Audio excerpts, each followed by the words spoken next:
நியூயார்க்கில் police use பண்ணுற 2 விதமான பைக் நான் கேப்சர் பண்ணியிருக்கேன். அதை நான் உங்களுக்கு காமிக்கிறேன். இது வந்து பார்த்திங்கன்னா ஸ்டேட் போலீஸ், இந்த ஹைவே அந்த மாதிரி இடத்துலலாம் வந்து வண்டிங்களை சேஸ் பண்ணுறதுக்கு பேட்ரோலுக்கு இருப்பாங்க. அந்த மாதிரி இடத்துல யூஸ் பண்ணுற பைக்கு. இது வந்து ஹார்லி டேவிட்சன். ஒரு போலீஸ் காரில் என்னென்ன ஃபீச்சர்ஸ் இருக்குமோ அந்த எல்லா ஃபீச்சர்ஸுமே இந்த பைக்லேயும் இருக்கிறதா அவங்க சொல்கிறாங்க. இந்த மாதிரி பைக்ஸ் வந்து அவங்க பெரிய பெரிய விஐபியோட பேட்ரோலிங்காக யூஸ் பண்ணுவாங்க. ஒருவேளை வெளிநாட்டிலேருந்து வேறு ஏதாவது பொலிட்டிக்கல் பர்சன் வந்தாங்கன்னா அவங்களுக்காக யூஸ் பண்ணுவாங்க. உள்நாட்டில் இருக்கிற பிரசிடென்ட் இந்த மாதிரி பேட்ரோலிங்க்கு யூஸ் பண்ணுவாங்க.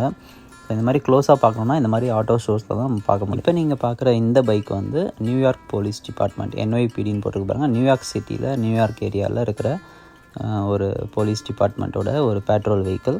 இந்த வண்டி வந்து நீங்கள் கொஞ்சம் ஃப்ரீக்வெண்ட்டாக பார்க்க முடியும். நியூயார்க் சிட்டி போனீங்கன்னா உங்களால் வந்து இந்த பைக்கை வந்து நீங்கள் அடிக்கடி பார்க்க முடியும். யூஎஸில் வந்து போலீஸ் வெஹிக்கிள்ஸ் வந்து ஈஸ்டர்ன் கண்ட்ரிஸ் அளவுக்கு ரொம்ப கிராண்டாக